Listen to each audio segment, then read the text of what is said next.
You know what? To be honest, I'm not too emotional. You know, I put the hard work in. I believed in myself, and I went out there and I got the job done. I could have, put a better performance on in my own mind. You know, a fighter is his worst critic, and I played it a little conservative, especially when I was on the top position.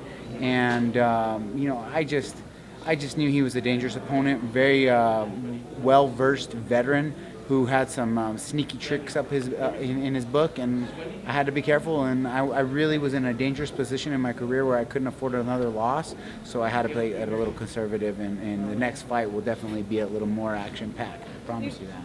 Do you feel like you're rejuvenated being at 55s again? I mean, you've been bouncing around different ways. See, going back to 155 is like, it was very rejuvenating. Just after doing 45s was too much for me. It was too much of a cut. You know, even cutting to 55 still was 19 pounds, a 19-pound cut coming in 19 pounds on Tuesday at check-in time. And so, yeah, no, I felt good. I was able to enjoy the experience. I was able to enjoy fight week, every workout. I got to have some nutrition in my body. So, yeah, I was revived and revamped, and just excited to be back here in Vegas, because this is where I started my UFC career. My first big UFC pay-per-view was here at the MGM Grand back at UFC 54.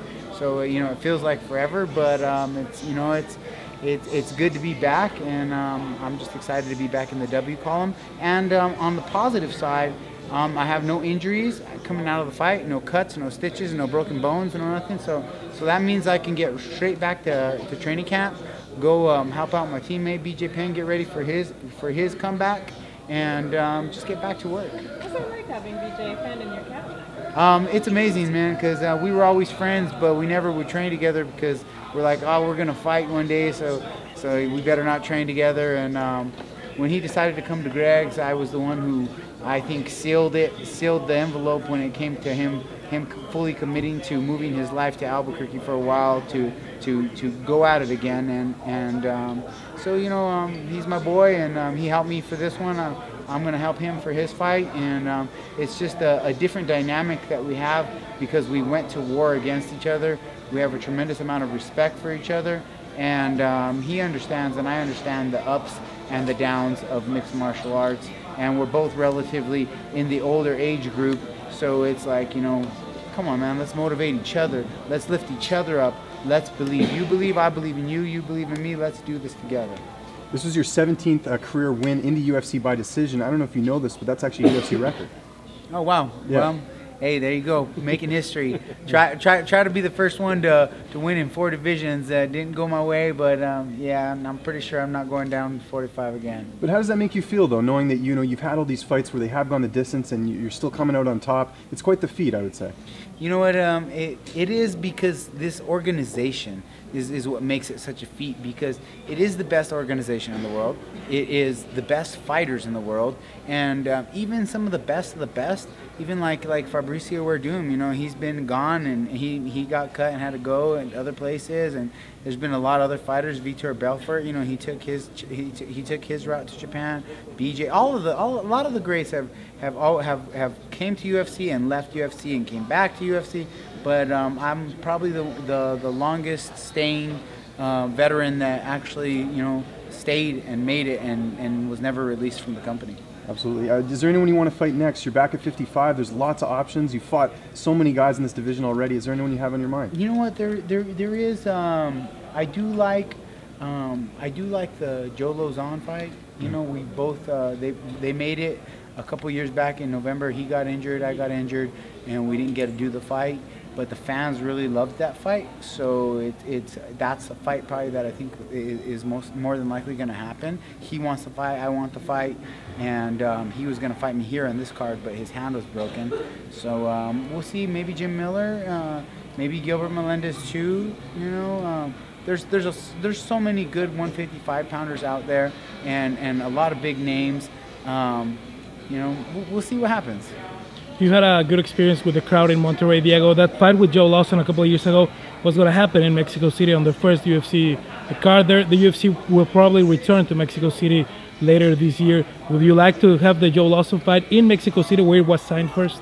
You know what? I would love to have my fight in Mexico City. I love Mexico. I love the culture. It's like my favorite place in like all the world. Like straight up, no lie.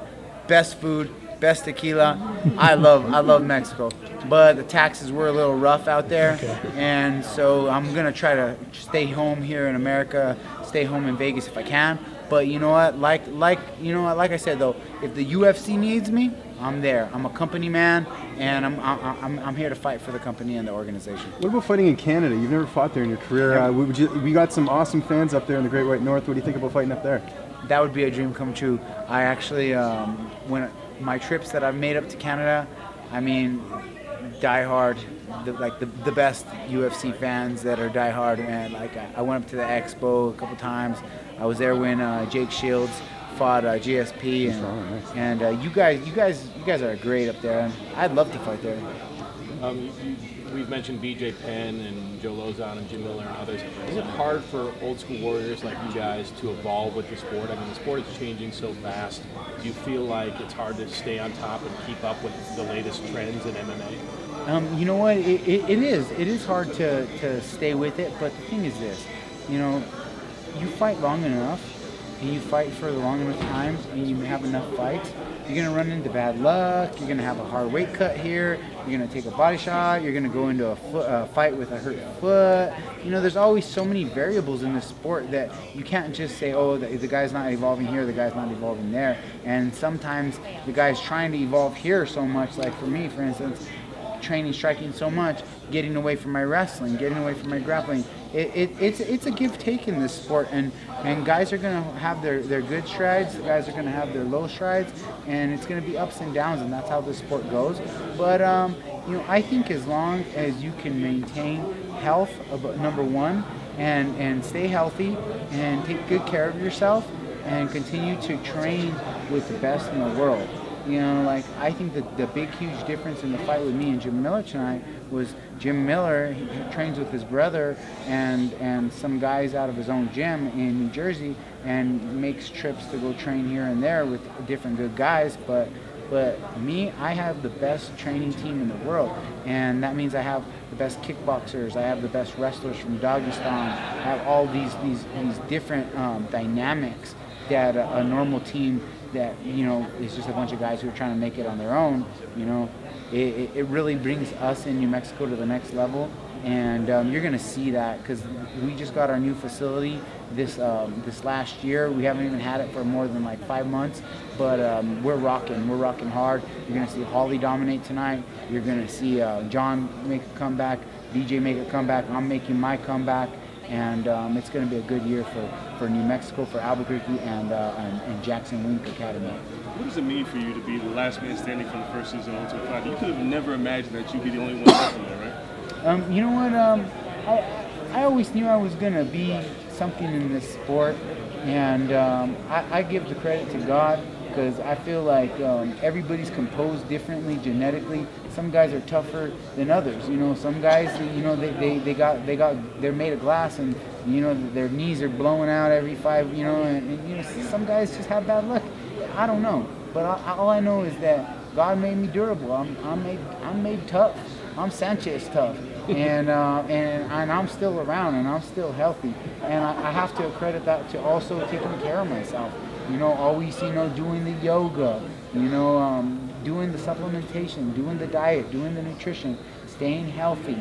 And so, you know, it's one of those things where, you know, I knew I probably would be the last one standing in the UFC of the Ultimate Fighter Season 1 because I was the youngest one. I was only 22 years old when I was on the show, and so, you know, I'm 34 now. I turned 34 on New Year's Eve, and I'm making my final run in this sport, and I'm just going to enjoy it and give it everything I have. And I think I found my true home at 155. But what I would really like to see happen in the sport is I think it should be fit. They want us to be healthier with the weight cutting, so I think they need to make it every 10 pounds.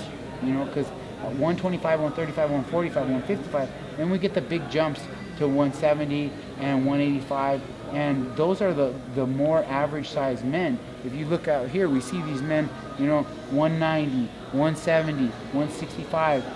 These guys are the average sized men, and yet we have to make a decision where it's a big time jump, where you get big huge guys like Brandon Thatcher who are cutting down to 62, 170, or you got guys who are just making unhealthy and it's affecting their performance and their health.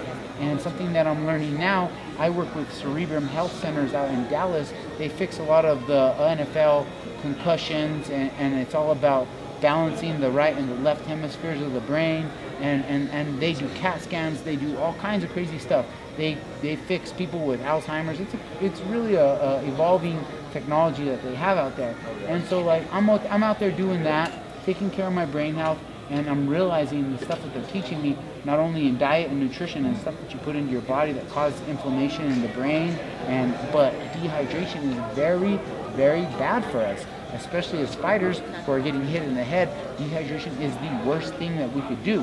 And so I'm hoping that we'll make it at least a minimum of every 10 pounds, and it makes for more of those big, huge super fights anyway, of champion versus champion, that all the MMA fans love to see those champion versus champion fights, and I think it would be great for the sport. I want to be an ambassador for it. If it was to happen, I would look to probably fight at 165, and I would like to see the rest of the MMA community and the fighters only cutting 10 pounds. I think that all the fighters would be healthier, and it would just be better for the sport.